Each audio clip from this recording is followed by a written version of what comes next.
গণ অভ্যুত্থান সফল হওয়ার পরও আমরা দেখেছি, আমরা গত 17 বছর দেখেছি ইন্ডিয়া থেকে শিল্পীরা বাংলাদেশে এসে গান গাইতো, এবং গণ অভ্যুত্থান সফল হওয়ার পরে দুঃখজনকভাবে আমরা দেখেছি পাকিস্তান থেকে শিল্পীরা এসে এখানে গান পরিবেশন করছে।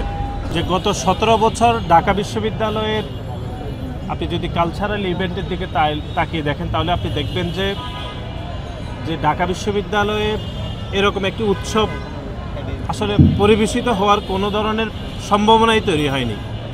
এটা এই কারণেই সম্ভব হয়েছে যে আমরা 24-এর যে গণ অভ্যুত্থান সফল হয়েছে। বাংলাদেশে শুধু স্বৈরাচার রাষ্ট্র ক্ষমতায় 17 বছর জোর করে রাষ্ট্র ক্ষমতায় ছিল, বিষয়টি আসলে এরকম নয়। আমাদের সামাজিক অর্থনৈতিক সকল দিক থেকে আমাদেরকে এক ধরনের চেপে বসেছিল। সাউথ টাউনে হোক আপনার স্বপ্নের আবাসন, শতভাগ রেডি প্লট, সাথে সাথেই সাফ কাবলা রেজিস্ট্রি। আপনারা দেখবেন যে গত 17 বছর বাংলাদেশে অনেকগুলো বড় ইভেন্ট হয়েছিল। বিশেষ করে আপনারা জানেন যে বিপিএল এর মতো বড় গুরুত্বপূর্ণ ইভেন্ট হয়েছিল এবং অনেক বড় বড় কনসার্ট হয়েছিল। আপনারা খেয়াল করে দেখবেন যে প্রতিটি বড় বড় ইভেন্টে বাংলাদেশের শিল্পীদেরকে অবজ্ঞা করা হয়েছে, এবং পার্শ্ববর্তী একটি দেশ থেকে শিল্পীদেরকে এনে আমাদের দেশের বড় বড় ইভেন্টে তাদেরকে গান পরিবেশন করে আমাদের দেশের কোটি কোটি টাকা বিদেশে নিয়ে গিয়েছে।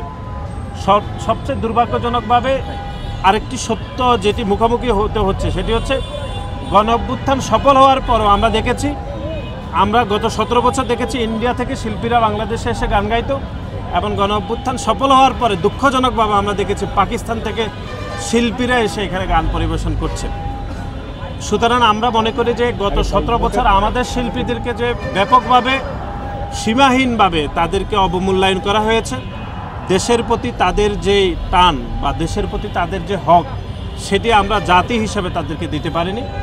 সুতরাং আমরা মনে করি এই ক্ষুদ্র ক্ষুদ্র আয়োজন থেকে আমাদেরকে দেশপ্রেম, দেশের সংস্কৃতির প্রতি আমাদের যে আবহমান যে দায়বদ্ধতা, সেটি আমরা স্বীকার করছি।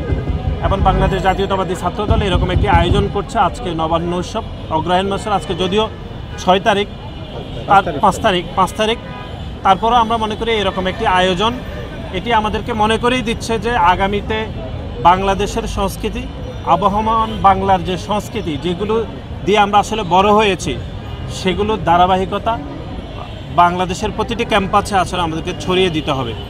এবং যারা গত 17 বছর ধরে আমাদের সংস্কৃতিকে, আমাদের যে আবহ, সেটিকে যারা অবজ্ঞা করেছে, অবহেলা করেছে, তাদেরও শাস্তি হওয়া উচিত বলে আমরা মনে করি।